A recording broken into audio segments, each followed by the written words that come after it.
ब्रह्मा गुरुविष्णु गुरुदेव महेश्वर गुरु साक्षात् परं ब्रह्म तस्मै श्री गुरवे नमः। मदीय प्राणेश्वर प्राणवल्लभ प्रातस्मरणीय गुरुदेवंकर अभय चरणारविंदे प्रणाम निवेदन करुछि। इष्टदेव भगवान क्षीराब्दी साई शिशुनंदनकर चरणारविंदे प्रणाम निवेदन करुछि। आज गोटे पवित्र दिन रे पवित्र संध्यारे आमे समस्ते एई कटक आश्रम रे उपस्थित होइछे। गतकाली आमे गुरु पूजा दर्शन करिवार गोटे सौभाग्य लाभ करथिले। भागवत रे सबुठारु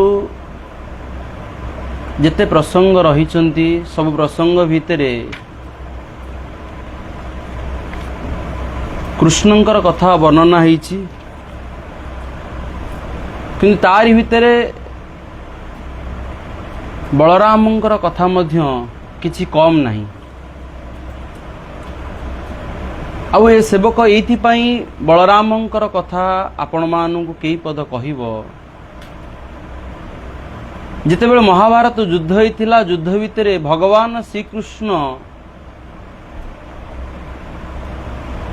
जेमिति हो से युद्ध रे अस्त्र धरि थांतु किंबा न धरि थांतु भगवान कृष्ण भाग नैथिले, बलराम किंतु भाग नै नथिले। आउ से भाग नै नथिले एथि पई से जने एते न्यायवान थिले एवं एते परोपकारी थिले एवं तांको हृदय भितर एते दया थिला। आउ से दया को लक्ष्य करी से कौनसी दल रे कौनसी पक्ष रे न रही कि से तीर्थ करने को जाइथिले। आउ तीर्थ एथि पई करिया पई जाइथिले, से सुप्त थिबा तीर्थ को जागृत करिबा पई जाइथिले। एवं जीवा समय रे अनेक तीर्थ जाइचंती। आउ अनेक तीर्थ रे तांकु भव्य संवर्धना करा जाइची, तांकु सम्मान दिया जाइची, तांकु पूजा अर्चना करा जाइची। एथि पई तांकु पूजा अर्चना करा जाइथिला एवं एथि पई तांकु सम्मान दिया जाइथिला जे से समय रे अनेक ज्ञानी माने थिले, जो माने कि समस्ते बलरामंक भितरे थिबा से ज्ञान को उपलब्धि करि परथुल, तांकर दया को तांका भितरे थिबा जो परोपकारिता को समस्ते उपलब्धि करि पाइथिले।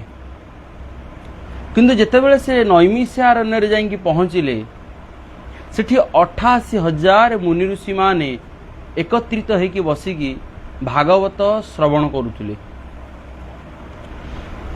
एवं नैमिषारण्य रे गोटे दिन पाई नुह 12 वर्ष रो गोटे संकल्प नेकी महर्षि माने ब्राह्मण माने भागवत श्रवण करुथिले। एवं से भागवत श्रवण करिबा पई जेतेबेले एकत्रित होइकी एते परिमाण रे बसिथिले, तांकु मध्य कहिबा पई जणे थिले जहांकर नाम होची लोमहर्षण।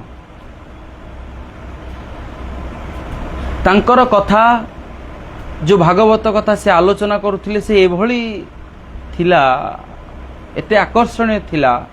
जी भी शुणुथुला तांकर एथि पई तांका नाम थिला लोमहर्षण। जी भी तांको कथा शुणुथुला तांको लोम टांकुरी उठुथुला। जेतेबेले बलराम जाईकी से जगह रे पहुंचिले एवं सबु 88,000 मुनि ऋषि माने छिड़ा हेकी तांको प्रणाम निवेदन कले, एठी लोमहर्षण तांको प्रणाम निवेदन करि नाहंती।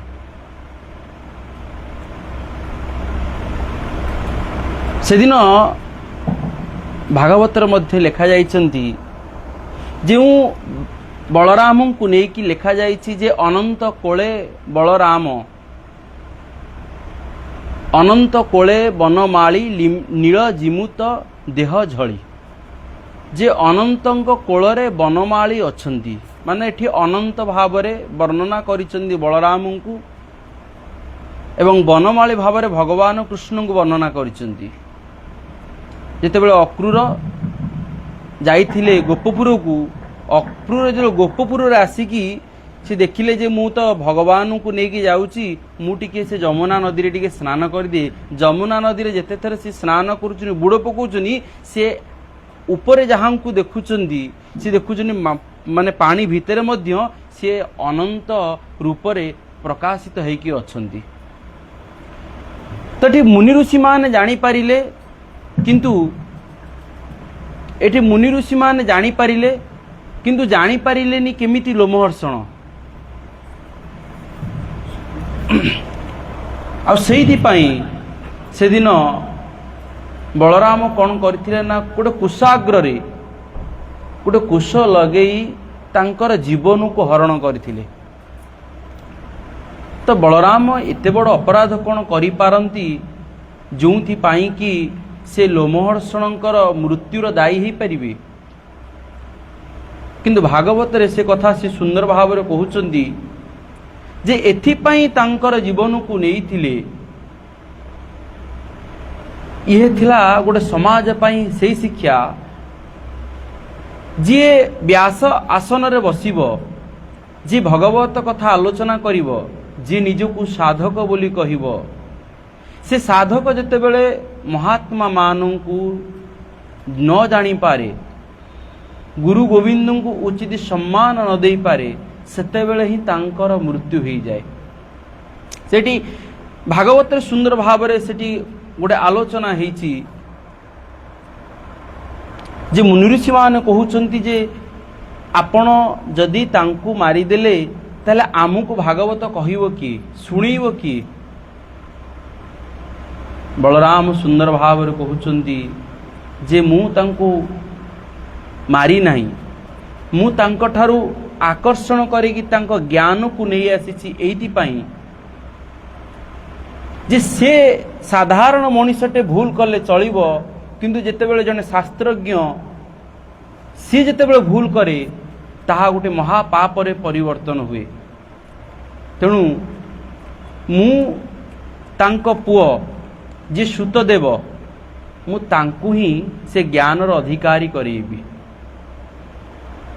ବଳରାମ ଭଗବାନ ନିଜେ ସେଠି ତାଙ୍କୁ ସେ ଜ୍ଞାନର ଅଧିକାରୀ କରେଇଥିଲେ ଏବଂ ସେ ଜ୍ଞାନର ଅଧିକାରୀ ହେବା ପରେ ସେ ଭାଗବତ କହିଥିଲେ। ଆଉ ଯେଉଁ ଭାଗବତକୁ 88,000 ମୁନି ଋଷିମାନେ ଶୁଣିଥିଲେ, ଆମେମାନେ ମଧ୍ୟ ଶ୍ରବଣ କରୁଛେ। ଏଇଥିପାଇଁ ଆଜି ଏ ପ୍ରସଙ୍ଗଟିକୁ ମୁଁ ଆପଣମାନଙ୍କ ପାଖରେ କହୁଛି ଯେ ଆମେ ସମାଜ ଭିତରେ ଅନେକ ପରିସ୍ଥିତି, ଅନେକ ପରିବେଶ ଦେଇକି ଗତି କରୁଛେ। এই ପରିସ୍ଥିତି ପରିବେଶ ଭିତରେ ଗୁରୁଦେବ ଆମ ପାଇଁ ଆମ ଜୀବନରେ ଆସିକି ପହଞ୍ଚନ୍ତି ଏବଂ ଆମକୁ ଗୋଟିଏ କଥା ଶିଖାନ୍ତି ଯେ ଆମେ ପ୍ରତିଟି ପରିବେଶ ଭିତରେ ଆମେ କେମିତି ଚଳିବା, ଆମେ କାହାକୁ କିପରି ଭାବରେ ବ୍ୟବହାର ଦେବା, ପାରିବାରିକ ଜୀବନରେ ହେଉ କିମ୍ବା ଆଶ୍ରମ ଜୀବନରେ ହେଉ, ସବୁ ଜୀବନ ଭିତରେ ଶାସ୍ତ୍ରର ଆବଶ୍ୟକତା ଅଛି। ସବୁ ଜୀବନ ଭିତରେ ସେ ଗୁରୁଙ୍କର ଦିବ୍ୟ ମାର୍ଗର ମଧ୍ୟ ଆବଶ୍ୟକତା ଅଛି। ଆଉ ଗୁରୁ ମଧ୍ୟ ସେଇ କଥାକୁ ଆମକୁ ଜଣେଇ ଦିଅନ୍ତି। ତେଣୁ ଆମେ ସମସ୍ତେ ଏ ଅନନ୍ତ ବଳିଆ ସେବା ସଂଘରେ ଆମେ ସମସ୍ତେ ଜଡ଼ିତ ହେଇଛେ। ଆମେ ପାରିବାରିକ ଜୀବନ ଭିତରେ ରହି ଆମେ ସେ ଗୁରୁଙ୍କର ନାମକୁ, ତାଙ୍କର ସେ ପ୍ରାର୍ଥନାକୁ ଆମେ ନିତ୍ୟ ନୈମିତ୍ୟ ଭାବରେ ଶ୍ରବଣ କରିବା ଏବଂ ସକାଳ ସନ୍ଧ୍ୟାରେ ପ୍ରାର୍ଥନା କରିବା। ତେଣୁ ଆଜିର ସେ ପବିତ୍ର ଦିନରେ ସେ ଭାଗବତର କେଇ ପଦ କଥାକୁ ନେଇ ସେ ଗୁରୁଙ୍କର ଚରଣାରବିନ୍ଦରେ ସମର୍ପଣ କରୁଛି। ପରମ ପୂଜ୍ୟ ଗୁରୁଦେବ କେଇ ପଦ କଥା କହିବେ, ଆମେ ସମସ୍ତେ ଶ୍ରବଣ କରିବା। ବୋଲ ଆନନ୍ଦେ କବାର ହରି ବୋଲ। ବାବା ବାବା କହିବେ ଟିକେ, ମୁଁ ଟିକେ ବାବା ବାବା କହିବେ ବାବା ଧରୁଛି ନିଦ।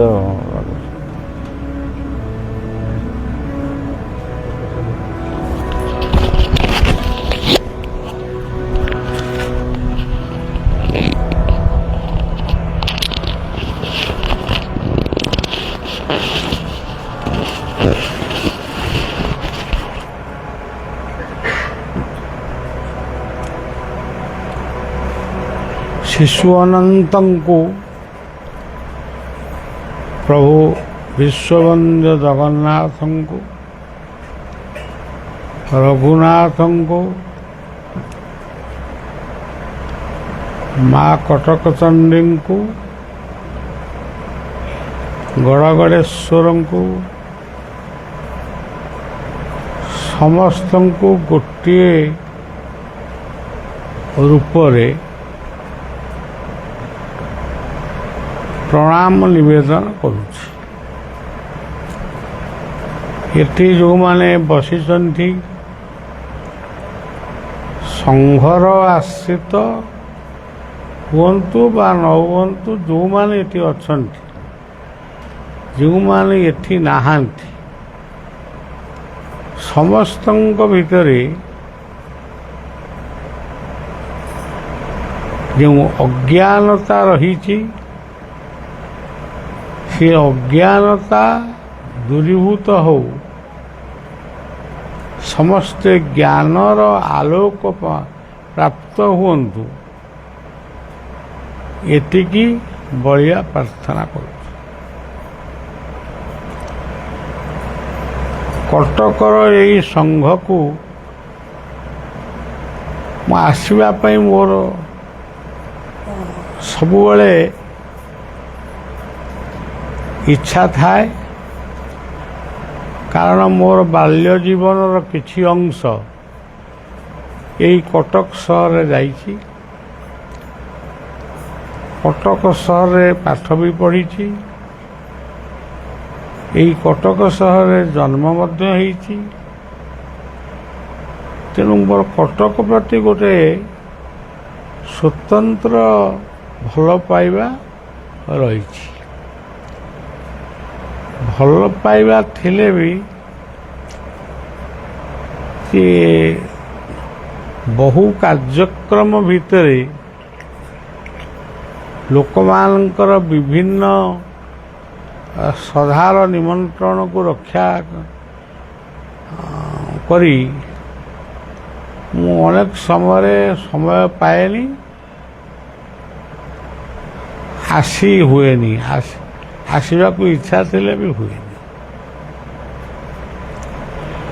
ତେବେ ପବିତ୍ର କଟକ ସହରରେ କଟକ ସଂଘର ଭକ୍ତମାନେ ଏକତ୍ରିତ ହେଇ ଏଇ ଯେଉଁ ଆଶ୍ରମଟିକୁ ଗଢ଼ିଛନ୍ତି, ଇଏ ଗୋଟେ ଛୋଟିଆ କଥା ବୋଲି ଭାବିଲେ ହେବନି। ଆମେ କହିବା ଏଇଟା ଗୋଟେ ଛୋଟିଆ କଥା, ଗୋଟେ ଘରଟ ହେଇଛି, ଆଉ କ'ଣ ମନ୍ଦିର ହେଇଥିଲେ ଭଲ ହେଇଥାନ୍ତା, ଗୋଟେ ଘର ହେଇଛି ଆଉ। କିନ୍ତୁ ପ୍ରକୃତରେ ଏସବୁ ଛୋଟ କଥା ନୁହେଁ। ଇଏ ହେଉଛି ବିଶ୍ୱର ସବୁଠାରୁ ବଡ଼ କଥା। ଯେଉଁଠି ସତ୍ସଙ୍ଗ ହୁଏ, ଭଗବାନଙ୍କର ନାମ କୀର୍ତ୍ତନ ହୁଏ, ଯେଉଁଠି ଆମେ ଏକତ୍ରିତ ହେଇ ବସି ମନ ଖୋଲା କଥାବାର୍ତ୍ତା ହେଇପାରୁ, ସେସବୁ ସ୍ଥାନ ହେଉଛି ବୈକୁଣ୍ଠ ସହିତ ସମାନ। ସ୍ୱର୍ଗ କୋଉଠି ଗୋଟେ ଅଛି, ଆମେ ବି ଶୁଣିଛୁ, ଆପଣମାନେ ବି ଶୁଣିଥିବେ, କିନ୍ତୁ ସେ ସ୍ୱର୍ଗଟା କୋଉଠି ତାକୁ କେହି ଏପର୍ଯ୍ୟନ୍ତ ସ୍ଥିର କରି କହିପାରିନାହାନ୍ତି। ସ୍ୱର୍ଗଟା କୋଉଠି? ପ୍ରକୃତରେ ମୋ ମତରେ ସ୍ୱର୍ଗ ସେଇଠି ଯେଉଁଠି ପରସ୍ପର ପ୍ରତି ସରାଗ ରହିଛି,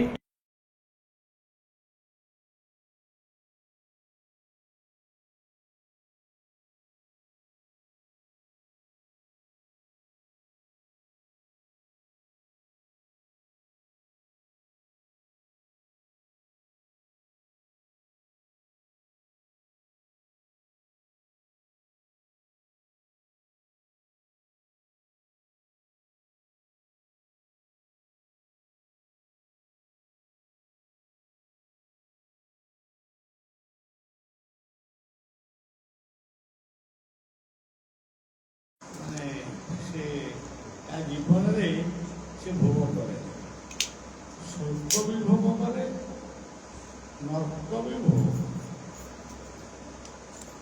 ଆମେ ଯଦି ଗୋଟେ ଭଲ ପରିବେଶ ସୃଷ୍ଟି କରିବା,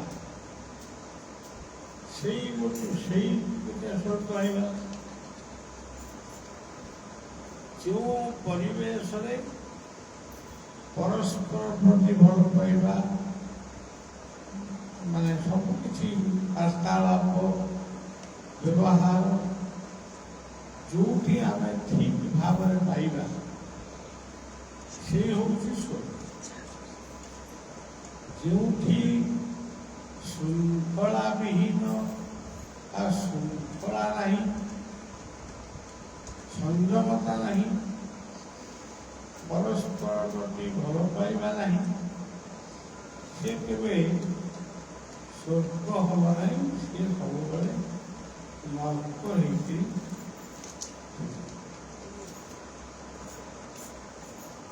ତେଣୁ ସେଇଥିପାଇଁ କୁହାଗଲା ସ୍ୱର୍ଗ ନରକ ବେନି ବାଣୀ,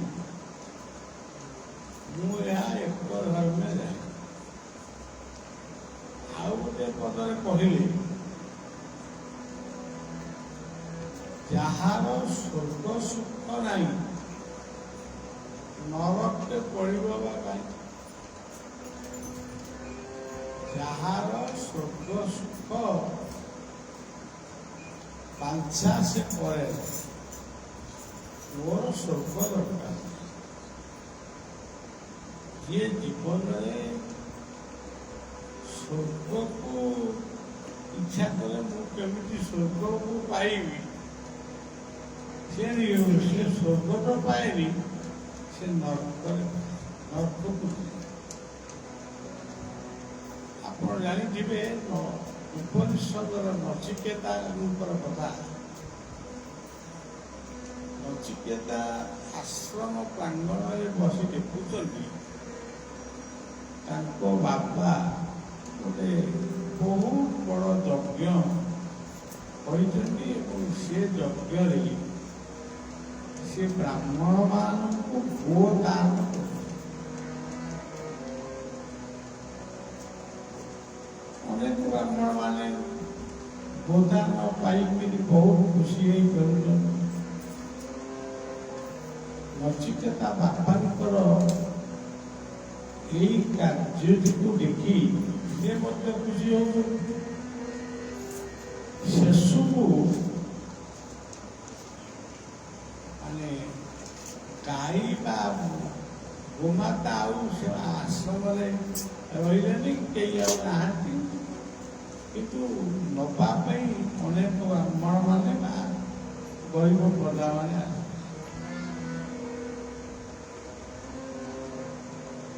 ତାଙ୍କୁ କ'ଣ ଦିଆଯିବ, ଏ ଗୋଟେ ଚିନ୍ତାର ବିଷୟ।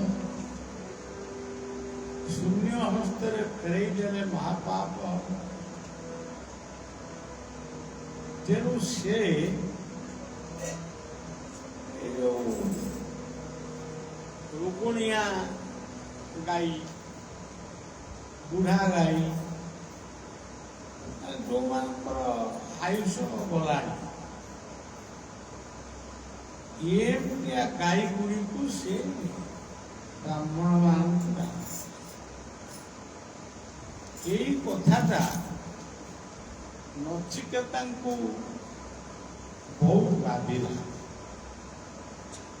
ବାପା ହେଲେ ମଧ୍ୟ ବାପାଙ୍କର ଏତାଦୃଶ କାର୍ଯ୍ୟକୁ ସେ ଗ୍ରହଣ କରିପାରିଲେ ନାହିଁ। ସେ ଶେଷରେ ବାପାଙ୍କୁ ତ ଯାଇକିରି ଆଉ ଧମକେଇକିରି କହିବେନି, ସେ ବାପାଙ୍କ ପାଖରେ ପହଞ୍ଚି ବାପାଙ୍କୁ ପ୍ରଣାମ କରି ଶେଷରେ ସେ ବାପାଙ୍କୁ କହିଲେ ଯେ ଆପଣ ତ ବହୁ ବ୍ରାହ୍ମଣମାନଙ୍କୁ ବହୁ ଗୋମାତା ଦାନ କଲେ, ଅନ୍ନ ବସ୍ତ୍ର ସ୍ୱର୍ଣ୍ଣ ସବୁ ଦାନ କଲେ, ମୋତେ କାହାକୁ ଦାନ କଲେ? ଆପଣ ତ ଗାଈମାନଙ୍କୁ ଦାନ କଲେ, ଆଶ୍ରମରେ ଯାହା ଶୁଣା ଥିଲା ତାକୁ ବିଧାନ କଲେ। ତେବେ ଆପଣ ମତେ କାହାକୁ ଜାଣିବେ? ବାପା ତାଙ୍କର ଟିକେ କାର୍ଯ୍ୟ ବ୍ୟସ୍ତତା ଥିବାରୁ ତାର ଉତ୍ତର ସେ ଦେଲେ। ସେ ଉତ୍ତର ଦେଲେ, କିନ୍ତୁ ନଚିକେତା ବାପାଙ୍କ ପଛେ ପଛେ ଚାଲିଛି ଏବଂ ଏଇ ଗୋଟିଏ କଥା ସେ ବାପାଙ୍କୁ ନିବେଦନ କରୁଛି, ପିତାଶ୍ରୀ ଆପଣ ସବୁ ଦାନ କଲେ, ମତେ କାହାକୁ ଦାନ? ତାହେଲେ ଆପଣ ଜାଣିଛନ୍ତି ଲୋକମାନଙ୍କର ଏ ଭାଷା, ଶାସ୍ତ୍ରରେ କ'ଣ ସବୁ କଥା ଲେଖା ଅଛି, ଲୋକମାନଙ୍କ ଭାଷାକୁ ମଧ୍ୟ ଆମକୁ ବୁଝିବାକୁ ଲୋକ ଭାଷାରେ କୁହାଯାଏ, ପୁତ୍ରକୁ କୁହାଯାଏ ଇଏ ହଉଛି ସମ୍ପତ୍ତି, ବାପର ସମ୍ପତ୍ତି ହଉଛି ବାପର ରତ୍ନ ହଉଛି କନ୍ୟା, ଏମିତି ସବୁ କୁହାଯାଏ। ପୁତ୍ର ସେ ପିତାଙ୍କୁ ଉଦ୍ଧାର, ପିତା ଯଦି ତାଙ୍କର ଭୁଲ କାମ କରି ନର୍କଗାମୀ ହେଇଥିବେ, ନର୍କକୁ ମାନେ ନର୍କକୁ ଯିବା ପାଇଁ ତାଙ୍କର ସବୁ ବ୍ୟବସ୍ଥା ହେଇଛି ବୋଲି ଜାଣିଲେ, ପୁତ୍ର ଯଦି ଚାହିଁବ ସେ ବାପାଙ୍କୁ ନର୍କରୁ ଦୂରେଇ ଆଣିବ। ସେ ଏମିତି କାର୍ଯ୍ୟ କରିବ ଯେ ବାପାର ସେ ନର୍କ ଦଶାଟା ବି କରିବ। ଆଜିକାଲି ବି ସେମିତି ପୁଅ ଅଛନ୍ତି। ଆମେ ଯେଉଁ ଭାବୁଛୁ ଆମ ସମାଜରେ ଆଉ ସବୁଗୁଡ଼ାକ ବୁଡ଼ିଗଲା, ନା, ଏମିତି ବି ପୁତ୍ର କନ୍ୟା ଏମିତି ସବୁ ଅନେକ ବ୍ୟକ୍ତି ଆଜି ମଧ୍ୟ ସମାଜରେ ଅଛନ୍ତି। ଆମେ ରାମାୟଣର ଶ୍ରବଣ କୁମାରଙ୍କ କଥା କହୁଛୁ, କିନ୍ତୁ ଆଜି ବି ଏଇ ସମାଜରେ ଅନେକ ଶ୍ରବଣ କୁମାର ମାନେ ଅଛନ୍ତି। ନାହାନ୍ତି ବୋଲି କଥା, ସତ୍ୟ କେବେ ବୁଡ଼ିଯାଏ ନା। ସତ୍ୟର ସ୍ୱରୂପ ଏତେ କଠିନ, ତାକୁ ଘୂରେଇବା ବା ତାକୁ ଭସେଇବା ଏତେ ସହଜ ନୁହେଁ। ଆପଣ ଦେଖନ୍ତୁ, ମା ସୀତା କଥା ଆପଣମାନେ ସମସ୍ତେ ଉଣା ଅଧିକ ଜାଣିବେ। ସୀତାଙ୍କର ଜନ୍ମ ଗୋଟେ ଚାଷ କିଆରେ, ମାନେ ଗୋଟେ ଯଜ୍ଞ ଭୂମିକି ସେ କର୍ଷଣ କରୁଥିଲେ ରାଜା ଜନକ ଅଙ୍କୁରାରୋପଣ ପାଇଁ। সেই ଭୂମିରେ ସେ ଦେଖିଲେ ଯେ ଝିଅଟିଏ କାନ୍ଦୁଛି। ଇଏ ଯୋଉ ମଞ୍ଚୁଷା ଭିତରେ ଝିଅ ଥିଲେ, ସେ ପୁଣି ମାଟି ଭିତରେ କାଳେ ପୋତା ହେଇକିରି ଥିଲେ। ଜନକ ଲଙ୍ଗଳ ବୁଲୁ ବୁଲୁ ସେ ବେତରା କୋଉଥିରେ ସୀତା ଥିଲେ, ସେଠି ଯାଇକିରି ସେ ଲଙ୍ଗଳ ସେଆର କ'ଣ କାଟିଲା। ଇଏ ସବୁ କଥା ଗୁଡ଼ାକ ପଢ଼ିଆ ବିଲକୁଲ ଚିନ୍ତା ବି କରେନି କି କାହାକୁ କହେ। ଯୋଉଠି କିଛି କହିଛି ସେଠି ମଧ୍ୟ କିଛି ଲୋକଙ୍କର ସମାଲୋଚନା ବି ହେଇଛି। ବାବା ସୀତାଙ୍କୁ ଗୋଟେ କ୍ଷୁଦ୍ର ଭାବରେ ଭାବୁଛି। ତେବେ ଛାଡ଼ନ୍ତୁ, ଏ ଯୋଉ କଥାଟି, ଜଣେ ଜନ୍ମ ହେଲା ଗୋଟେ ମାଟି ଗୋଟେ ବିଲୁ, ମାନେ ଗୋଟେ ଧାନ କେ, ସେଇଠୁ ତାଙ୍କ ଜୀବନ ଆରମ୍ଭ ହେଇଛି। ଧରନ୍ତୁ, ଆପଣ ଦେଖନ୍ତୁ ଜଙ୍ଗଲ ପର୍ଯ୍ୟନ୍ତ, ଶେଷରେ ଜଙ୍ଗଲକୁ ବି ଗଲେ ମାନେ ଦିନେ ଓଳିଏ ପାଇଁ ନୁହଁ, ମାନେ 14 ସଂଖ୍ୟା ଆସିଛି। 14 କହିଲେ ମୁଁ ଜମା ବର୍ଷ ବୋଲି ଭାବେନି। ଚଉଦ କହିଲେ ଚାରୋଟି ଦର୍ଶନକୁ ଆମେ ଚଉଦ ବୋଲି କହିପାରିବା। ଆମର ଜଗନ୍ନାଥ ମହାପ୍ରଭୁ କୋଉଠି ଅଛନ୍ତି? ସେ ମଧ୍ୟ ସେଇ 14 ରୂପରେ ଅଛନ୍ତି। 14 ହେଉଛି ଗୋଟିଏ ଦିବ୍ୟ ସ୍ୱରୂପ। ସେ ଦିବ୍ୟ ସ୍ୱରୂପଟି ହେଉଛନ୍ତି ବଳଭଦ୍ର, ଜଗନ୍ନାଥ, ସୁଭଦ୍ରା, ସୁଦର୍ଶନ। ଏଇ 4 ଅକ୍ଷରିଆ ଦର୍ଶନ ହେଉଛି ଧର୍ମ, ଅର୍ଥ, କାମ, ସତ୍ୟ, ଶାନ୍ତି, ଦୟା। ତେଣୁ 14ଟି ହେଉଛି ଗୋଟେ ଆଉ ଗୋଟେ 14ର ତତ୍ଵ ଅଛି। ଆପଣମାନେ ଯୋଉମାନେ ଏଠି ବସିଛନ୍ତି, ଆପଣ ଯାଇକରି ଘରେ ଆଜି ଆପଣଙ୍କ ହାତରେ ଆପଣଙ୍କ ଦେହକୁ ମୁଣ୍ଡ ଠାରୁ ଗୋଡ଼ ଯାକେ ମାପିବେ। ସେ କେତେ ହବ? ଯିଏ ଛୋଟ ମଣିଷଟିଏ ହେଇଥାଉ, ଗୋଟେ ଡେଙ୍ଗା ମଣିଷଟିଏ ହେଇଥାଉ, ସମସ୍ତଙ୍କ ହାତରେ ସମସ୍ତେ 84 ଆଙ୍ଗୁଳ ବା ତାକୁ ପୁରୁଣା ଭାଷା 14 ପା। ଆଉ ସଂଖ୍ୟାରେ ବୁଝିଲେ 3 ହାତ ଅଧେ। ତେଣୁ ଏଇ ହେଉଛି 14। ଏବେ 14 ଦିନ ହଉ, 14 ମାସ ହଉ, 14 ବର୍ଷ ହଉ, ଜଣେ ନାରୀ ସିଏ କଣ ଆଜିକାଲିର ଜୋତା ପିନ୍ଧିକିରି ମତ ସବୁ ଏଇ ଜୋତା ପିନ୍ଧିକି ଜଙ୍ଗଲକୁ ଯାଇଥିଲେ ନା ପାଦୁକା ପିନ୍ଧିକି ଜଙ୍ଗଲକୁ ଯାଇଥିଲେ? ସିଏ ଯାଇଥିଲେ ସ୍ୱାମୀ ଆଉ ଦେବର ବା ଲକ୍ଷ୍ମଣଙ୍କର ସେବା ପାଇଁ ଯାଇଥିଲେ। ସେ ତ କିଛି ରୋଷେଇବାସ ହଉନଥିଲା। ସେଇ ଯୋଉ ଫଳମୂଳ ସେ ସଂଗ୍ରହ କରି ଆଣୁଥିଲେ, ତାକୁ ସେ ପରିଷ୍କାର ପରିଚ୍ଛନ୍ନ କରି କାଟିକିରି ଦେବ। ଇଏ ଗୋଟେ ସତ୍ ଗୃହିଣୀଙ୍କର ଗୋଟେ ସବୁଠାରୁ ଭଲ କାମ। ଆଚ୍ଛା, ତାଙ୍କ ଜୀବନଟା ଗଲା ମାଟି ଉପରେ ଜନ୍ମ ହେଲେ, ତାଙ୍କ ଜୀବନଟା ଅଯୋଧ୍ୟାରେ କିଛି ଦିନ ରହିଲେ, ତାପରେ ସେ ଗଲେ ଜଙ୍ଗଲ। ଏଇଭଳିଆ ଗୋଟେ ଜୀବନ ହେଉଛି ମା ଜାନକୀଙ୍କର। ଜଙ୍ଗଲକୁ ଗଲେ, ଜଙ୍ଗଲରୁ ପୁଣି ତାକୁ ରାବଣ ନେଇଗଲା ଲଙ୍କା।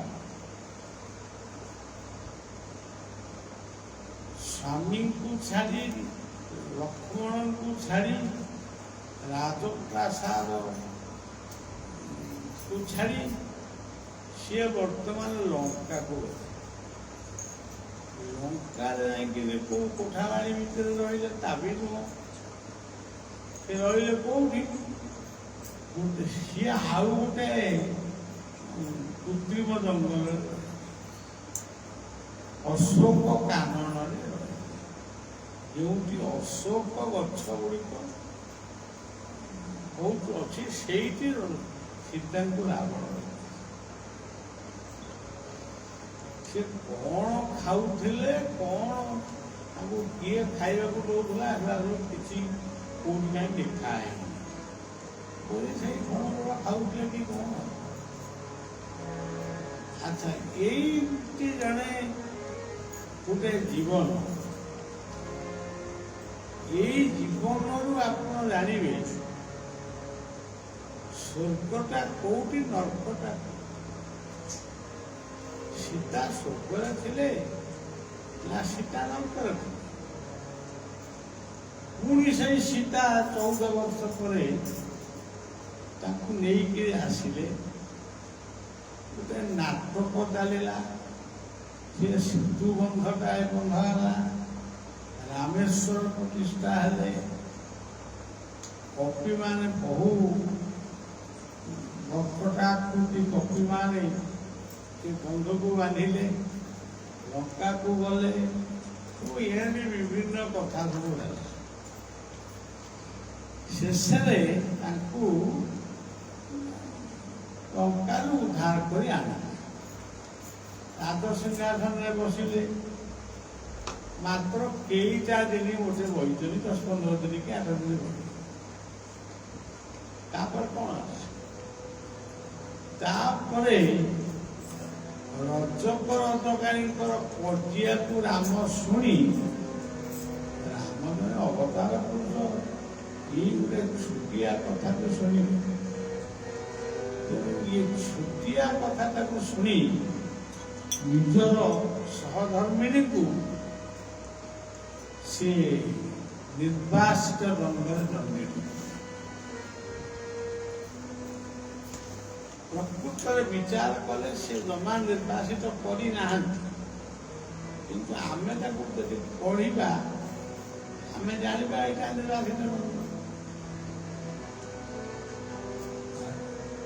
ରଜକରଦକାରୀଙ୍କର କଜିଆକୁ ଶୁଣିକିରି ରାମ ଯେତେବେଳେ ଲକ୍ଷ୍ମଣଙ୍କୁ କହିଲେ, ଲକ୍ଷ୍ମଣ ତମେ ଗୋଟେ ଆଦେଶ ଆଜି ମୁଁ ଯେବି ପାଳନ କରିବ, କ'ଣ ଭାଇ ଏଇ କଥାଟା କହିଲେ ସୀତାଙ୍କୁ ରଥରେ ବସେଇ ଦେଇ ସେଇ ବୈଦିକ ଆଶ୍ରମରେ ଛାଡ଼ିକି ଆସିବ। ସେତେବେଳେ ସୀତା ଗର୍ଭାବସ୍ଥାରେ, ତାଙ୍କ ଭିତରେ 2ଟି ଛୁଆ ବି ପଡ଼ିଲେ। ଲକ୍ଷ୍ମଣଙ୍କ ଭଳି, ଲକ୍ଷ୍ମଣ ହେଉଛନ୍ତି ଅନନ୍ତଙ୍କର ଅବତାର।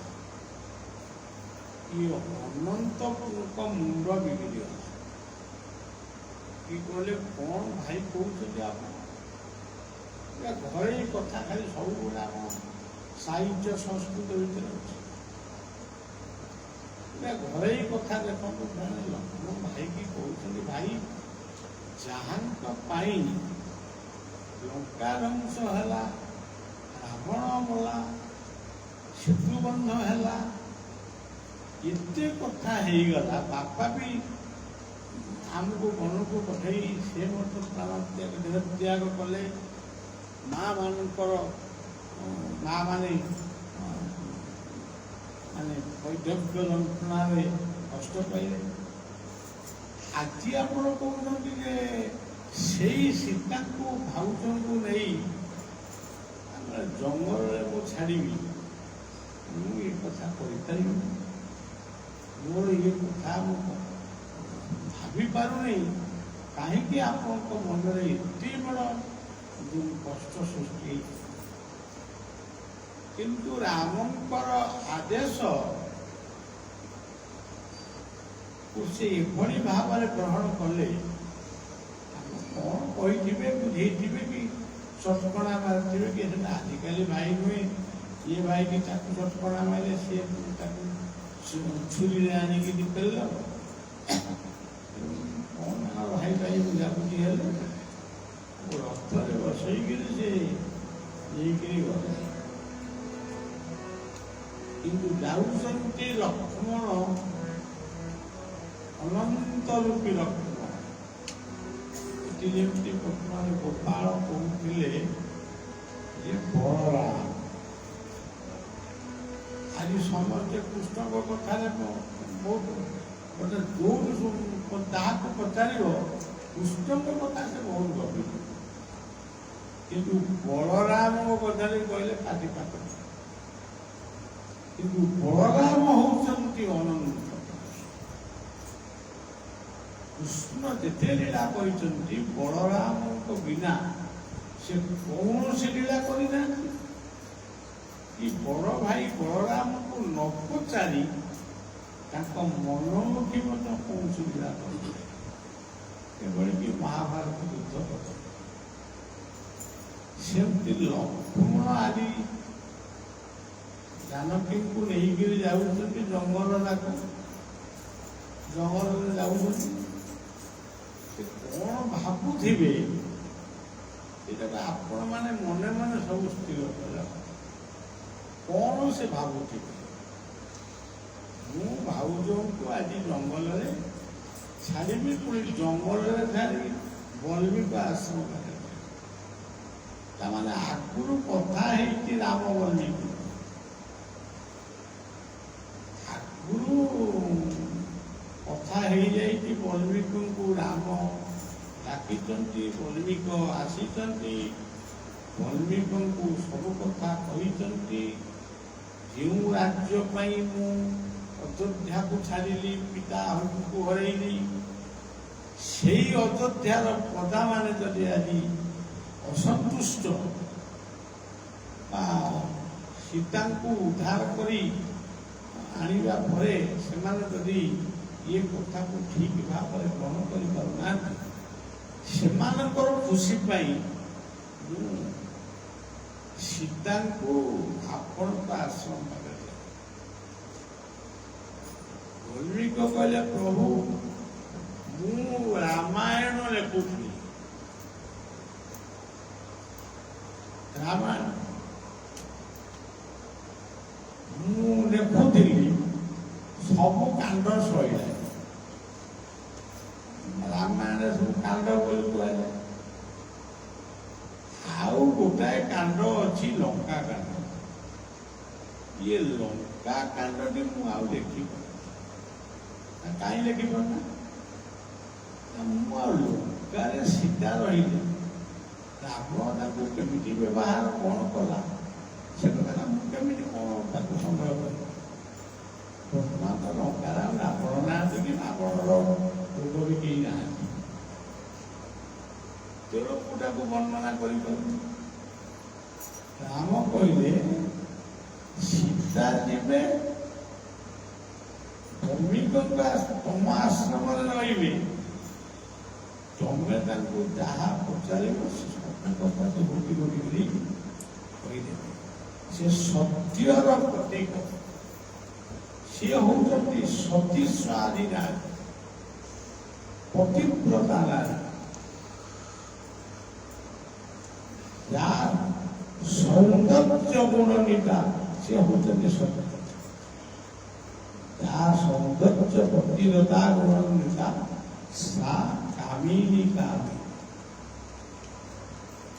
ଇଏ ଯେତେବେଳେ ଏଇ କଥାକୁ ଶୁଣିଲେ ବଲ୍ମୀକ ତାଙ୍କର ଯାଇକି ଆଶ୍ରମରେ ତାଙ୍କର ଅପେକ୍ଷା କରିଛନ୍ତି ସୀତା କୋଉଦିନ ଆସିବେ। ଆଉ ଇଏ ଯୋଉ ଲକ୍ଷ୍ମଣକୁ ହାତରେ ପଠେଇଲେ ସୀତାଙ୍କୁ, ଆପଣ ମାନେ ଚିତ୍ର ଯିଏ ଦେଖୁଛନ୍ତି ଅନନ୍ତଙ୍କର, ଅନନ୍ତ ନାଗ ଶୋଇଛନ୍ତି, ତାଙ୍କର ଶାସ୍ତ୍ରଟି ଘଣା, କିନ୍ତୁ ତାଙ୍କ ପାଦ ପାଖରେ ବସିଛନ୍ତି ଜଗତଜନନୀ ମା ଲକ୍ଷ୍ମୀ, ତାଙ୍କର ପାଦ ସେବା। ଯେମିତି ଜଣା ପଡୁଛି ଜଣେ କାମିକା ଲୋକ କାମ କରି କରି କରି ଏତେ କ୍ଳାନ୍ତ ହେଇଯାଇଛି, ସିଏ ଟିକେ ବିଶ୍ରାମ,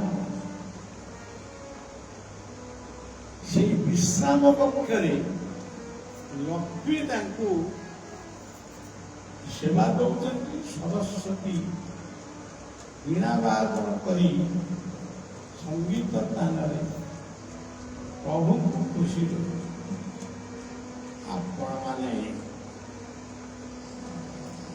ଆମେ ଗୋଟେ ମାନେ ପ୍ରତ୍ୟକ୍ଷ କଥା କହିବା, ଆମ ମାଟିରେ, ଏଇ ବ୍ରହ୍ମ ମାଟିରେ ଯେଉଁ ମାଟି ହଉଛି ବ୍ରହ୍ମ ଉତ୍କଳ ସମଦେଶ ଦେଶ ରାଷ୍ଟ୍ରୀ ମହିତ, ଏଇ ମାଟିରେ ଆମେ ସମସ୍ତେ ଜନ୍ମ ହେଇଛୁ। ଭଗବାନ ଜଗନ୍ନାଥ ମା ଘରକୁ ଯିବେ, ସେଠି 9 ଦିନ ରହିବେ। ମା ଘରକୁ ଯିବେ, 9 ଦିନ ରହିବେ, ତାର ଅନେକ କାରଣ ମଧ୍ୟ ଅଛି। ବିଭିନ୍ନ ପଣ୍ଡିତ ମାନେ ବିଭିନ୍ନ କଥା କହନ୍ତି। ମୁଁ ଗୋଟେ ଛୋଟିଆ ପଣ୍ଡିତ ମୁଁ ମୋର ପିଲାଦିନୁ ଗୋଟେ କଥା ସଂଗ୍ରହ କରିଛି। ସେ କଥାଟି ହେଉଛି ଜଗନ୍ନାଥଙ୍କର ଶ୍ରୀମୂର୍ତ୍ତି ତିନି ମୂର୍ତ୍ତି ନଥିଲେ ଗୋଟିଏ ମୂର୍ତ୍ତି ଥିଲେ ଯାହା ହବ। ସେ ମୂର୍ତ୍ତିଟି 9 ଦିନ ପାଇଁ ସେ ଆସିବେ ଗୁଣ୍ଡିଚା ଘରକୁ, ମା ଘରକୁ ଯଜ୍ଞ ବେଦିକି ଆସିବେ। ମା କୋଳର ଏ ମା ହାତ ରନ୍ଧା ଖାଇବେ, ଏମିତି କଥା। ସେଇ 9 ଦିନ ଭିତରେ ଜଗନ୍ନାଥଙ୍କର ଯୋଉ ଚାଳ ଘରଟି ଥିଲା, ମନ୍ଦିର ନଥିଲା। ଯିଏ କହୁଛନ୍ତି କଣ ଆମେ ତ କହିବା ଚାଳ ଘର ଥିଲା। କାଳିଆ ଠାକୁର ସେଇଠି ଥିଲେ, ପୂଜା କରୁଥିଲେ। ବିଶ୍ୱାବସୁ ସବଳ ଗୋଟାଏ ଦେଉଳରେ ରଖିଥିଲା। ଆମେ ତ ସବୁବେଳେ ସୁଖ ଚାହୁଁଛୁ। ଜଗନ୍ନାଥଙ୍କର ପ୍ରଥମ ଜୀବନର ପ୍ରଥମ ପର୍ଯ୍ୟାୟଟା କ'ଣ? ନର୍କ ଭଳିଆ ନା ଆଉ କ'ଣ? କୋଉ ପାହାଡ଼ ନୀଳ ସୁନ୍ଦର ପାହାଡ଼ର କୋଉ ଗୁମ୍ଫାରେ କୋଉଠି ଗୋଟେ ଚାଳ ଘରେ ସେ ରହୁଥିଲେ। 9 ଦିନ ପାଇଁ ସେ ପୁଣି ଆସୁଥିଲେ ଗୁଣ୍ଡିଚା ବାଡ଼ିକି। ସେଇ 9 ଦିନ ଭିତରେ ଚାଳ ଘର ଛପର ହଉଥିଲା। ଚାଳ ଘର କି ପତ୍ର ଘର ଛପର ହଉଥିଲା। ପରିଷ୍କାର ପରିଚ୍ଛନ୍ନ ହେଇଗଲା ପରେ ଇଏ ଯୋଉ ଖବର ଯାଉଥିଲା ବର୍ତ୍ତମାନ ରେଡି ହେଇଗଲାଣି। କାଳିଆ ଏଇ ହଉଛି ଗୋଟେ ମଞ୍ଜି କଥା। ଇଏ କଥାକୁ ବହିରେ ଲେଖା ହେଇନି, କିନ୍ତୁ ମୋ ବହିରେ ଲେଖା ହେଇନି। ମୋ ପିଲାକୁ ଜାଣିଛି। କାରଣ ଏମିତି ଏକ ସମୟ ସବୁ ମୋ ଜୀବନରେ ଆସିଥିଲା। ମାତ୍ର 14-15 ବର୍ଷ ବୟସରେ ମୁଁ ତାକୁ କହିକି ବାହାଦୁରୀ ଅର୍ଜନ କରିବାକୁ ଚାହୁଁନି। ମୋର ଅନେକ କଥା, ଅତୀତର ଅନେକ କଥା ମୋର ଆପେ ଆପେ ମନେ ପଡେ। ମତେ ଯଦି କିଏ ଗୋଟେ କହୁଥିଲା, ତୁ ସେ କଥାଟା ମୋର ମନେ କହିଦେଲି। ଆଉ ତେଣୁ ପ୍ରଭୁ ଆସିବେ ଗୁଣ୍ଡିଚା ମନ୍ଦିରକୁ, ଗାଧେଇବି। ଜଗନ୍ନାଥ ତାଙ୍କୁ ପୁଣି ଜ୍ୱର ହବ। ତାଙ୍କୁ ଜ୍ୱର ହେଲା, ମାନେ ଆମକୁ ଜ୍ୱର ହଉଛି, ତାଙ୍କୁ ହେଲା। ଆଉ ତାଙ୍କୁ ପୁଣି ସେବା କରିବା ପାଇଁ ତାଙ୍କୁ ନେଇକିରି ଗୋଟେ ଚାଟି ଘରେ ରଖିବେ। ସେଇଟା ହଉଛି ବିଶ୍ୱାବସୁର ପୁରୁଣା ଘର। ସେଠି ସେ ଫଳମୂଳ ଖାଇବେ, ଔଷଧ ପତ୍ର, କବିରାଜି ଔଷଧ ସବୁ ଖାଇକିରି ସେ ସୁସ୍ଥ। ତାପରେ ଆସିବ ନବଯୌବନ ବେଶ, ତାପରେ ଜଗନ୍ନାଥ ରଥରେ ଆସିବ। ଏଇ ଯୋଉ କଥାଟା, ଏଠି ସତ୍ୟଟା ସତ୍ୟ କଣ? ସତ୍ୟ ହେଉଛନ୍ତି ଜଗନ୍ନାଥ। ଇଏ ଜ୍ୱର ଠାକୁରଙ୍କୁ ହୁଏନି, ମୋ ମତରେ ହୁଏନି। ଯାହାର ନାଁ ଧରିଲେ ଜ୍ୱର ପଳାଏ, ଇଏ କଣ ଜ୍ୱର କରିବେ? ଇଏ କି ପାଣି ଢାଳୁଛନ୍ତି? ସେ ସୁବର୍ଣ୍ଣ ଗଳାରେ ପାଣି ଢାଳନ୍ତୁ କି ହୀରା ଗଳାରେ ପାଣି ଢାଳନ୍ତୁ, ସେ ଜ୍ୱର ଫର କିଛି ନୁହେଁ। ଏଇଆକୁ କୁହାଯାଏ ଲୀଳା। ଇଏ ହଉଛି ଲୀଳା। ଇଏ ଲୀଳା କାହା ପାଇଁ ସୃଷ୍ଟି ହେଇଛି? ଆମରି ମାନଙ୍କ ପାଇଁ ସୃଷ୍ଟି ହେଇଛି। ଶହୀଦ ଗୋଟେ ଗୀତରେ ଲେଖିଛି, ମୁଁ ଆଉ ଭୁଲି ପାରୁନି, କଣ୍ଠ ଖରାପ। ସହି ଯାଅ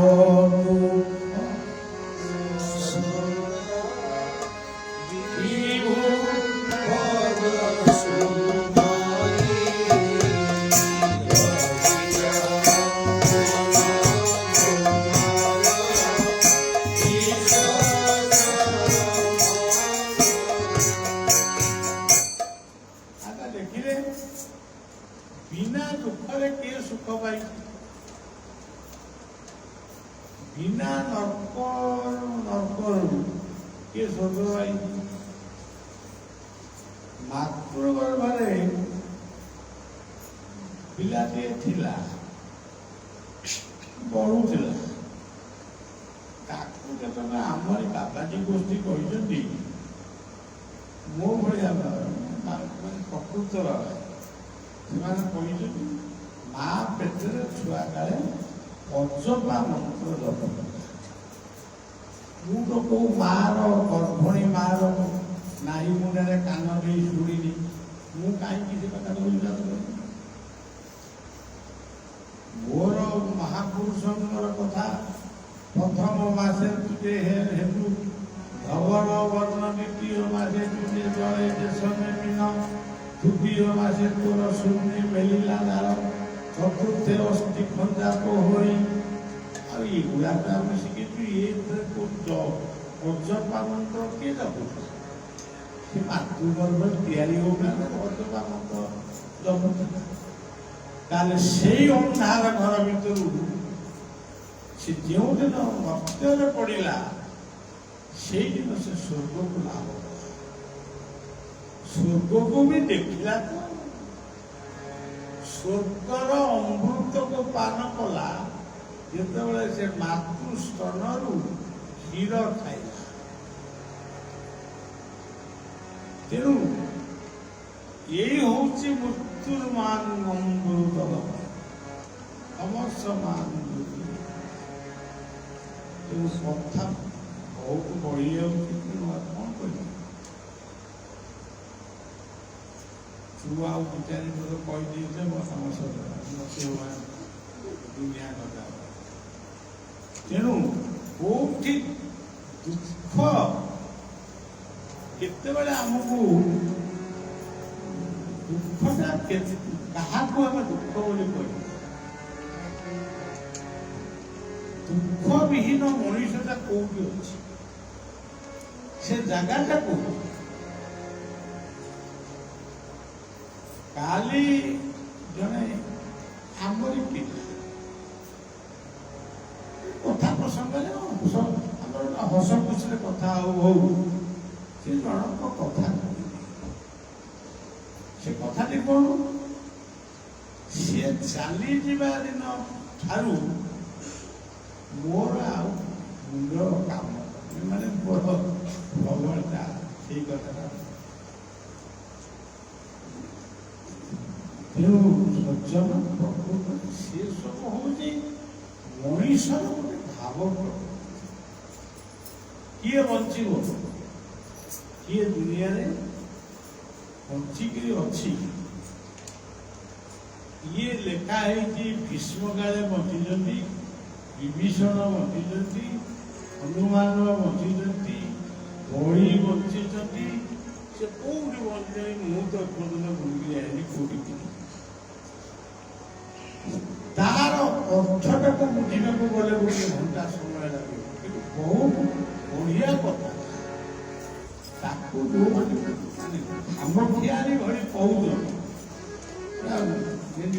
ରଚନା ଘୋଷିଲା ଭଳିଆ କହୁଛନ୍ତି, କହିଯାଉଛନ୍ତି କଥା କହିଯାଉଛନ୍ତି। ସେ ସବୁ ସନାତନ ଧର୍ମର ହିନ୍ଦୁ ସଂସ୍କୃତିର ବହୁ ବଢିଆ। ଆପଣମାନେ ହନୁମାନ ଚାଳିଶା ସମସ୍ତେ ଆଜିକାଲି ପଢିବେ। ଇଏ ସେବକଟି ଏଇ ଯୋଉ କୁଟିଆରେ ବହିଛି, ଏଇ ସେବକଟି ଗୋଟେ ହନୁମାନ ଚାଳିଶା ଲେଖିଛି। ତାକୁ କଣ କହୁନଥିବ ସବୁ ପଢିବେ? ଲେଖା ହେଇଛି ବୋଲି ଯିଏ ଶୁଣିଥିବ ସେ କଣ କହିଲେଣି ଆମ ଟିକେ ପଢୁ। ସେ କଥା ସେ ଦାୟିତ୍ୱ ପୁଣି ଆମର ଏଇ ସଙ୍ଗୀତ ଆମର ବିକୁ ବାବୁ ଏଠି ବସିଛନ୍ତି ତାଙ୍କୁ ଦିଆହେଇଛି। ତମେ ସେ ହନୁମାନ ଚାଳିଶା ବୋଲିକିରି ପଢ। ତେଣୁ ସେଇ ଚାଳିଶାଟାକୁ ପଢିଲେ ତୁମେ ଜାଣିବ ହନୁମାନ କି। ତୁଳସୀଦାସଙ୍କ କଥାକୁ କହୁଛି, ସେ ତ ମହାପୁରୁଷ। ଆମେ କଣ ତାକୁ ଖଣ୍ଡନ କରିବୁ? ଆମ ଭିତରେ ଯୋଉ ଭାବଟା ହଉଛି, ସିଏ ଯଦି ଲେଖିଲେ ବାଲ୍ମୀକି ରାମାୟଣ ପଢିକିରି, ମୋର ତୁଳସୀ ରାମାୟଣ ପଢିକିରି କହିଲି ଲେଖିଲି, ମୋର କାହିଁ ଦୋଷ ହବ? ତେଣୁ ଯେଉଁ ନାମ ଧରି ପବନର ସୁତ ଦେଇ ସମୁଦ୍ର ଆଣିଲା ସଙ୍ଗେ, ତେଣୁ ସେ ସବୁ ବହୁତ ବଡ଼ କଥା। ତେବେ କଥାଟା ଆମର କୁଆଡ଼େ ହେଲା, କୁଆଡ଼େ ଗଲାଣି ଆଉ। ତେଣୁ ଦୁଃଖ ହିଁ ସୁଖର କାରଣ। ଆଲୋକଟା କିପରି ତାକୁ ଅନୁଭବ ଯିଏ କରାଏ, ସେ କିଏ? ସେ ହେଉଛି ଅନ୍ଧାର। ସେ ହେଉଛି ଅନ୍ଧାର। ଭଗବାନ ନିରାକାର ଅବସ୍ଥାରେ ଥିଲେ, ଶୁଦ୍ଧ ଅନ୍ଧାର, ଟିକେ ବି ଆଲୋକ ନଥିଲା। ଯିଏ ଗପୁଛନ୍ତି ତାଙ୍କ ହାତକୁ ଧରିକିରି ପାଦ ଧରି କହିବ, ବାବୁ ଟିକେ ସେଇ ଜାଗାଟାକୁ ଆମକୁ ନେଇକିରି ଗଲ। ତେଣୁ ତ ବହୁତ ନିରାକାର ସାକାରକୁ ଚିହ୍ନିଛ, ଭଲ। କିନ୍ତୁ ସେଇ ନିରାକାର ହେଉଛନ୍ତି ଏକ ଅନ୍ଧକାର ବଳୟ। ସେଇ ଅନ୍ଧକାର ବଳୟ ଭିତରେ ଗୋଟିଏ ଛୋଟିଆ ଆଲୋକ ଦେଖାଯାଉଛି। ସେଇ ହେଉଛନ୍ତି ନିରାକାରଙ୍କର ଜ୍ୟୋତି। ସେଇ ଜ୍ୟୋତି ଏ ସମଗ୍ର ଜଗତକୁ ପରିଚାଳନା କରୁଛି। ଆମ ପିଲାମାନେ ମଧ୍ୟ, ଆପଣମାନେ ହୁଅନ୍ତୁ, ଯେକୌଣସି ଗୁରୁଙ୍କର ଆଶ୍ରିତ ମାନେ ହୁଅନ୍ତି, ଅନେକଙ୍କ ଠାରୁ ଶୁଣିଛି ଶୋଇଥିବା ସମୟରେ ମଶାରୀ ଭିତରେ ସେ ଆଲୋକଟି ବୁଲେ, ଅନେକଙ୍କର ବିଛଣାରେ ବୁଲେ, ଅନେକ ଆଖି ବୁଜିଦେଲେ ସେ ଆଲୋକଟି ଆସେ। ସେ ଆଲୋକ କିଏ? ସେଇ ପରମାତ୍ମା ନିରାକାରଙ୍କର ଅଂଶ। ତେଣୁ ଏଇସବୁ କଥା, ଏ କଥାଟି ଆମର କାହିଁକି କୁହାଗଲା? ଯେ ଦୁଃଖ ଯଦି ନାହିଁ, ତାହେଲେ ସୁଖ ଜୀବନରେ ଆସିପାରେ। ସେଇଠି ସତ୍ୟ ଲୁଚିଛି। ଯେଉଁଠି ପଥର ଭଳି ମଣିଷ ସହିପାରେ, ଧରନ୍ତୁ ଅହଲ୍ୟା। ଅହଲ୍ୟା କ'ଣ ପ୍ରକୃତରେ ପଥର ହେଇଗଲେ? ତେଣୁ ସେ ଲେଖିଦେଇକିରି କେବେଠାରୁ ମରିଗଲେଣି। କୋଉ କାଳେ ଲେଖିକିରି ସେ ଗଲେଣି। କୋଉଦିନ ଆମେ ଏଠି ବସି କଜିଆ କଲେ କ'ଣ? ମଣିଷଟା ପଥର ହେଇଗଲା। ପଥର ଭଳି ସେ ଦୁଃଖକୁ ସହିପାରେ। ସେ ସହିପାରିଥିଲା ବୋଲି ପ୍ରଭୁ ମର୍ଯ୍ୟାଦା ପୁରୁଷୋତ୍ତମ ରାମ ତାଙ୍କୁ କ'ଣ ଆଉ ଜାଗା ମିଳିଲାନି? ସେଇ ପଥର ଉପରେ ଯାଇ ଠିଆ ହେଲେ। ସେଇ ପଥର ପୁଣି ଏକ ଦିବ୍ୟ ନାରୀରେ ମାନେ ପରିଣତ। ଆମ କଥା ଭିତରେ କେତେ ତତ୍ତ୍ୱ ଅଛି। ଅହଲ୍ୟା ଶବ୍ଦର ଅର୍ଥ କ'ଣ? ଅହଲ୍ୟା ଶବ୍ଦର ଅର୍ଥ କ'ଣ? ଅହଲ୍ୟା ଆମର ବର୍ତ୍ତମାନ ଏଇ ତଳ ରୁମରେ ଅହଲ୍ୟା ସବୁ ଅଛନ୍ତି। ଅହଲ୍ୟା ଶବ୍ଦର ଅର୍ଥ ନିଶ୍ଚଳରେ ଆସନଟିଏ କରି ନିର୍ଦ୍ଦିଷ୍ଟ ଚକ୍ରକୁ ଧ୍ୟାନ କରି ଯଦି ବସିପାରିବ, ଦିନେ ନା ଦିନେ ତୁମେ ତାଙ୍କରି ସ୍ୱରୂପକୁ ପାଇବ। ସିଏ ହଉଛି ପ୍ରକୃତ ସ୍ୱରୂପ।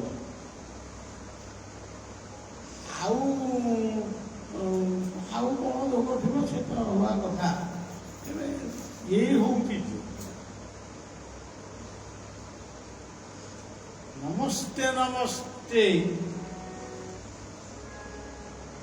भव पुष्पमूर्ते नमस्ते नमस्ते गुरु गणपते नमस्ते नमस्ते ज्ञान गणपते प्रणमामि नमस्ते। तेणु दिव्यत्व को पाइबा को हेले दुख आ सुख को दीटा को लेकिरी जीवा पड़ो। आम गीता आमको बुझे দুঃখেষু বিঘ্ন মনা সুখেষু বিগত স্কুল বিত রাগ ভয় ক্রোধ স্থিতি মুনি। ଆମେ ସମସ୍ତେ ମନକୁ ଆୟତ କଲେ ଆମେ ମୁନି ହବା। ଆମେ ଖାଲି ସେଇ କର୍ଣ୍ଣ କଥା ଗପୁଥିବା। କର୍ଣ୍ଣ ଏମିତି ଜାଣିଥିଲେ, ତମେ ଦେଖିଛ କର୍ଣ୍ଣଙ୍କ ଘର ଦେଖିଛ? ମୁଁ ସେ ସବୁ କଥା କିଛି ନାହିଁ, ମୁଁ ବାସ୍ତବବାଦୀ। ମୁଁ ଦ୍ୱୈତବାଦୀ ନୁହେଁ, ଅଦ୍ୱୈତବାଦୀ ନୁହେଁ। ଅଖିଟିଆ ବାବୁ ମାନେ ଭାବୁଥିବେ ଇଏ ଜଣେ ଆଉ ଗୋଟେ କ'ଣ ବାଦୀ ଭାବୁଥିବେ, ମହାନ୍ତି ବାବୁ ଭାବୁଥିବେ, କିନ୍ତୁ ମୁଁ କୋଉ ବାଦୀ ନୁହେଁ। ମୁଁ ହେଉଛି ବାସ୍ତବ। ମୁଁ ବାସ୍ତବ କଥାଟାକୁ ସବୁବେଳେ ମନେ ପକାଏ ଏବଂ ସେଇଟାକୁ ହିଁ ଆଚ୍ଛା କର୍ଣ୍ଣ ତ ସବୁ ଦାନ କରି ପକେଇଲେ, ତ ଏଇଟାକୁ କିଏ ଦାନ କରି? ଯେଉଁଠି କଟକ ସଂଘ ଆଜି ବସିଛି, ଯେଉଁଠି ଯୋଗ ହଉ ଆମର ବେଶୀ ବଡ଼ ଜାଗା ହେଇପାରିଲାନି, ଟିକେ ଲୋକ କମ୍ କରିବେ। ଏଇ ଜାଗାରେ ଯୋଗ ହଉଛି, ଏଠି ନାମ ହଉଛି, ଏଠି ଗୁରୁଦେବଙ୍କର ପୂଜା ହଉଛି, ଆମେ ସବୁ ଆଉଛୁ ଖାଉଛୁ ବୁଲୁଛୁ ଯାଉଛୁ। ମୁଁ ମୋର ତ ଖାଇ ପିଇ ଦେଇକି ମୋର ଚାଲିଯିବା କଥା, କୋଉଠୁ ପଇସା ହଉଛି, କିଏ ଦଉଛି, କ'ଣ କରି ବୁଝିଯାଏ। ତେବେ ଇଏ କ'ଣ ଛୋଟିଆ କଥା? ଖାଲି ରାଜା ହରିଶ୍ଚନ୍ଦ୍ର କର୍ଣ୍ଣ କରି କଥା କୁହାଯିବ ନାଇଁ? ଏଇ ଯୋଉ ଭାଇ ଭଉଣୀ ଦୁଇ ଜଣ ପ୍ରଣବାନନ୍ଦ ଆଉ ଯୋଗମାୟା, ଏଇ ଯୋଉ ଦୁଇ ଜଣଙ୍କର ଏଇ ଯୋଉ ଅପୂର୍ବ ମାନେ ଦାନ କରି ବଳି ଦାନ କରୁଥିଲେ, କାହିଁକି ଦାନ କରୁଥିଲେ? ସେ ଦାନ କରୁଥିଲେ କେବଳ ସ୍ୱର୍ଗରେ ଇନ୍ଦ୍ରପଦ ଲାଭ। ଆଉ ସେ କି ଜାଣେ? ସେଇଥିପାଇଁ ଭଗବାନ ବାମନ ଅବତାରରେ ଆସି ତାଙ୍କୁ ମାନେ ପାତାଳକୁ ନେଲେ। ପାତାଳ କିଛି ନୁହେଁ, ପାଦ ତଳେ ସ୍ଥାନ। ଜୀବନରେ ଆମେ କ'ଣ ସବୁ ବାସ୍ତବକୁ ଦେଖ, ସବୁବେଳେ ଇଏ କରନା, ମୁହଁ ବୁଲେଇକି ଚାଲିଯା, ବାସ୍ତବକୁ ଦେଖ। ଗାଡ଼ିରେ ଗଲାବେଳେ ମୁଁ ପୁରା ବାସ୍ତବ ରୂପ ଦେଖି ମତେ କାନ୍ଦ ମାଡ଼େ। ଗାଈଟା ମରିକି ପଡ଼ିଛି, ତାକୁ ଗାଡ଼ି ବାଛୁରୀଟି ତା ପାଖରେ ଶୋଇଛି, ବାଛୁରୀ ତାକୁ ଚାକୁଛି। ଆଜି ବି ସେଇ ପ୍ରେମ ପଶୁ ପାଖରେ ଅଛି, କିନ୍ତୁ ଆଜି ଆମ ଭଳି ମାନେ ଆମ ଭଳି ଗୋଟେ ଛୋଟିଆ ଲୋକ ପାଖରେ ସେଭଳି ବଡ଼ ଭଲ ମିଳିବ। ଏଠି ଜଣେ ମୋ ପାଖରେ ଜଣେ ବାବାଜୀ ବସିছে, ଖୁବ୍ କମ୍ ଦିନ ହେଲା ଆମ ପାଖକୁ ଆସିଛନ୍ତି। ନର୍ମଦା କୂଳର ଅଖଣ୍ଡମଣ୍ଡଳେଶ୍ୱର ଧାମରେ, ଆମର ଆଶ୍ରମରେ, ଧାମ କହିଲେ ଭୁଲିଗଲେ, କିନ୍ତୁ ସେ ଗୋଟେ ଆଶ୍ରମରେ ସେ ବର୍ତ୍ତମାନ ଦାୟିତ୍ୱ ଦିଆହେଇଛି। ସେ ଗଲେ, ପାଇକା ନଦୀକି ପରିକ୍ରମା କଲେ, ଚିତ୍ରକୂଟ ନଦୀକି ପରିକ୍ରମା କଲେ, ପ୍ରାଚୀ ନଦୀକି ପରିକ୍ରମା କଲେ, ଜଗନ୍ନାଥଙ୍କ ଧାମକୁ ପରିକ୍ରମା କଲେ, ଫେରି ଆସିଲେ। ବର୍ତ୍ତମାନ ସେ ଯିବେ। ବାପଟା କୋଉଠି ରହିବ, ତା ଘର କୋଉଠି, ସେ କ'ଣ ଏତେ ଖେଚଡ଼ ଗୁଡ଼ା ଆମେ ଏତେ ଆଡ଼େ ପରିକ୍ରମା କରି ସାରିଲୁ, ତମେ ଆସିକି ଆମ ପାଖରେ ପୁଣି ପହଞ୍ଚୁଛ।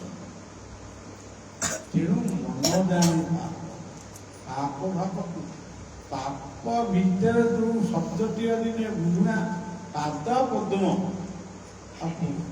ଆଉ କ'ଣ କହୁଛ ବସିକି? ପାପ ପାପ ପାପ। ତମକୁ ପାପ କରି ଆସେ ନା, କି ପାପକୁ ବର୍ଣ୍ଣନା ବି କରି ଆସେ ନା?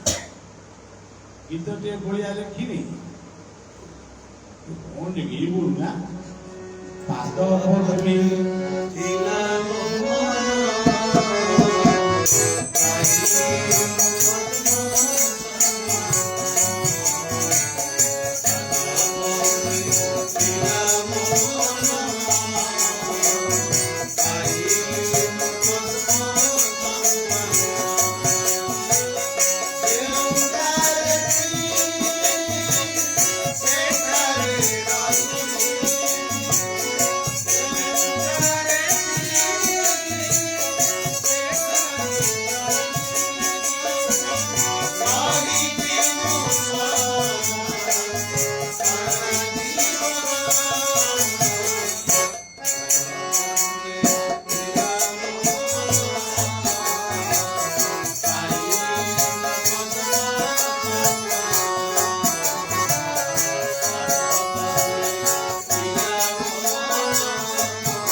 প্রত্যেক দিন গুরু মন্ত্র জপ কর, ঠিক সময়ে প্রার্থনা কর, সঠিক সময়ে সংঘ কর, কাউ কাউ হো না। ଆଉ ସାଧୁ ସଙ୍ଗ କର। ଇଏ ବର୍ତ୍ତମାନେ ମତେ ଉଦ୍ଧାର କଲେ। ମୋ ଶିଷ୍ୟ ମୁଁ କହୁଛନ୍ତି ତାକୁ, ସେ ମତେ ଆଗ ଉଦ୍ଧାର କଲେ। ସେ ପରିକ୍ରମା କଲେ, କିନ୍ତୁ ମୁଁ ବର୍ତ୍ତମାନେ ପୁଣ୍ୟବନ୍ତ ହେଲି। ତାଙ୍କ ବାପ ମା ଯିଏ ଜନ୍ମ ଦେଇଥିଲେ ସ୍ୱର୍ଗରେ ସବୁ ଥିଲେ କି ଯୋଉଠି ଥିଲେ, ସେ ବି ଉଦ୍ଧାର ହେଲେ ଏବଂ ପଶୁ ମାତା ଧନ୍ୟ ହେଲା। ଗୋପାଳ ଭାଇ ଆମର କହୁଥିଲେ କୌଣସି ବଳରାମ ସବୁ ତୀର୍ଥ କାଳେ ବୁଲିଥିଲେ, ପ୍ରକୃତ ବୁଲିଥିଲେ ତୀର୍ଥମାନଙ୍କୁ ଉଜ୍ଜୀବିତ କରିବା ପାଇଁ। ସେ ତୀର୍ଥ ଗୁଡ଼ିକ ମଧ୍ୟ ଉଜ୍ଜୀବିତ ଏଇସବୁ ଜୀବନର ବହୁତ। ଆଜି ବି ମୋର ମନେ ପଡୁଛି, ଆମେ କେତେ ଜଣ ମିଶି କିଷାନ ଆଉ ସଞ୍ଜୟ ତାର ପରିବାର, କିଷାନର ପରିବାର, ଆଉ ସବୁ କାହା ପରିବାର ମୋର ମନେ। ଆମେ ଦ୍ୱାରିକା ଯାଇକି ଉଖା ଫୁକା ଏମିତି ବୁଲିବାଲି ମୁଗ ବରା ବାଡ଼ୁଆଙ୍କର ଯେଉଁ ମୁଗ ବରା ସେଆକୁ ଖାଇ ଖାଇକି ଯାଇକି ସେ ସବୁ ଆନନ୍ଦ ସୃଷ୍ଟି କରେ। ଖାଲି କ'ଣ ସଂଘ କରିଦେଲା ଆଉ ସଂଘ ସେଇଟା ମାନେ ବସିବାର ଅଭ୍ୟାସ କରୁଛ, କିନ୍ତୁ ମଝିରେ ମଝିରେ ଗୁରୁ ଭାଇ ଭଉଣୀ ମିଶି କୌଣସି ଗୋଟେ ପିକନିକ୍ କରିବାକୁ ଯିବନି, ଏଇଟା ବେକାରିଆ କଥା। ଆଉ ଯଦି ପିକନିକ୍ କରିବାକୁ ଯିବ ଡାଲମା ଭାତ କି ଡାଲି ଭାତ ଆଉ କିଏ ଗୋଟେ କ'ଣ କରିବ। ତେବେ ଏଇସବୁ ଜିନିଷକୁ ମୋର ମନେ ପଡ଼େ। ମୁଁ ଗୋଟେ ଏବେ ଦେଖୁଛି ଆମ ପ୍ରଣବାନନ୍ଦ ମନୁ ଭାଇଟାକୁ ଆମେ ସମୟ ପାଉନୁ, ସେ ବି ଟିକେ ଜଞ୍ଜାଳରେ ରହୁଛି, ମୁଁ ତ ପୁରା ପାଗଳ ବର୍ତ୍ତମାନ। ମୋତେ ଏତେ ବ୍ୟସ୍ତ ଲାଗିଲାଣି, ଆପଣମାନଙ୍କର ଜଞ୍ଜାଳ ମୋତେ ପୁରା ବ୍ୟସ୍ତ କରେ। ମୁଁ ଆଉ ରାତିରେ ବେଶୀ ଶୋଇପାରୁନି ନା କିଛି ନାହିଁ। କିଏ ବାହା ହେଲାଣି, କିଏ ଗାଗୁଛା ହେଇକି ଛାଡ଼ିଗଲାଣି, କିଏ କୋଉଠି କୁଆଡ଼େ କିଏ ଗଲା ଏଇ କଥା ବୁଝି ପୁରା ମାନେ ଅନ୍ୟମନସ୍କ କଥା ଗୁଡ଼ିକ ବୁଝି ଦେଉଛି। ସତ କଥାଟା ବି ମୁଁ କହୁଛି। ଯାହା ବି ହଉ, ଆମ ଜୀବନ ଆପଣମାନଙ୍କ ପାଇଁ ଜନ୍ମ ହେଇଥିଲା, ଆପଣମାନଙ୍କ ପାଇଁ କର୍ମ କରି ଶେଷରେ ଦୁନିଆରୁ ଆମେ ଯିବା। ସମସ୍ତେ ଆଜି ଆମେ ଦେଖୁନୁ, ଆମ ପିଲାମାନେ ଦେଖୁନ୍ତୁ କେତେ ଆନନ୍ଦ। କ'ଣ ଆମର ଦରକାର? ଆମେ ଗୋଟେ କୀର୍ତ୍ତନ ପାର୍ଟି ଆଣିଲୁ, ଆମର ଏଇ କଟକରେ କୋଉଠି ହେଲା 30,000 ଟଙ୍କା ନେଲେ। ମୁଁ ଶୁଣିକି କରିବି 30,000 ଟଙ୍କା ଦେଇଗଲେ। ଏଇ ଆମର ଏଠି ଆମର ବୃଦ୍ଧଙ୍କ ସବୁ ଦୀପକ ବାବୁ, ଆରମନ ମଣ୍ଟୁ ଭାଇ, ଆଉ ଆମର କୀର୍ତ୍ତନ ଭାଇ, ସେ ଯେଉଁ ଗୀତ ବୋଲୁଛି, ମୁଁ ସେ ଗୀତକୁ ଲେଖିଛି ବୋଲି ମଧ୍ୟ ମୁଁ ଭାବିପାରେ। ମୁଁ ଲେଖିଛି କେତେବେଳେ, କିନ୍ତୁ ସେ ଗୀତ ଗୁଡ଼ିକ ସେ ସଂଗ୍ରହ କରି ତାକୁ କହୁଛି। କିନ୍ତୁ କ'ଣ ଆମର ଦରକାର? ଆମେମାନେ ଭାଗବତ ଶୁଣିବୁ, ଆମର ଗୋପାଳ ଭାଇ କହିବା ଆମର ଶୁଣିବୁ। କ'ଣ ଆମ କାଳିଆନନ୍ଦା ବି ଭାଗବତ କହିବେ, ତାଙ୍କୁ ଡାକିକି ସୁନ୍ଦର ଭାବରେ କହିବେ। ଜୀବନ ଆମର ଧନ୍ୟ ହେଇଛି ସେଇ ଉତ୍କଳ ଜନନୀର ପାଦ ତଳେ ବ୍ରହ୍ମ ଦାରୁଙ୍କର ଦର୍ଶନରେ, ଶିଶୁ ଅନନ୍ତଙ୍କ ଆଶୀର୍ବାଦରେ, ଆଉ ମୋ ଗୁରୁଦେବଙ୍କର ଅସୀମ ସ୍ନେହ ମମତାରେ ଆଜି ଆମମାନଙ୍କର ଜୀବନ ଧନ୍ୟ ହେଇ ଆପଣମାନେ ଏଇ ଧନ୍ୟତାକୁ ଆପଣମାନେ କୋଠା କରିଥିବେ, ଟଙ୍କା ରଖିଥିବେ ବ୍ୟାଙ୍କରେ, ଆଉ ସବୁ ଏଗୁଡ଼ା ସବୁ କରିଥିବେ, ବହୁତ କରିଥିବେ, ସୁନା ଗହଣା ବି କରିଥିବେ। କିନ୍ତୁ ଜୀବନରେ ଯେତେ ପାଇଲେ ବି ନିଧି, ତାପରେ କ'ଣ କେହି ନୁହନ୍ତି ମଶା। ତେଣୁ ଜୀବନରେ ଆଗକୁ କ'ଣ ତୋର ସବୁ କରୁଛ କୋଠା ବାଡ଼ିଆ ପୁରେଇକି ନେବ ନା କ'ଣ? ସ୍ମୃତି ରହିଯିବ।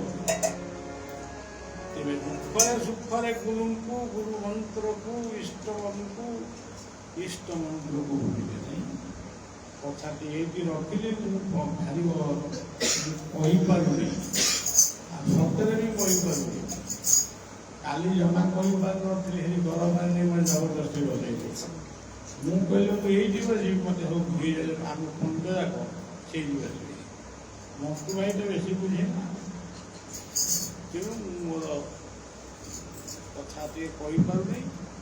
ଆଉ କିଛି ଦିନ ଟିକେ ବିଶ୍ରାମ ନେଲେ ଭଲ ହେଇଯିବ। ସମସ୍ତେ ଭଲରେ ରହନ୍ତୁ। ଭଗବାନ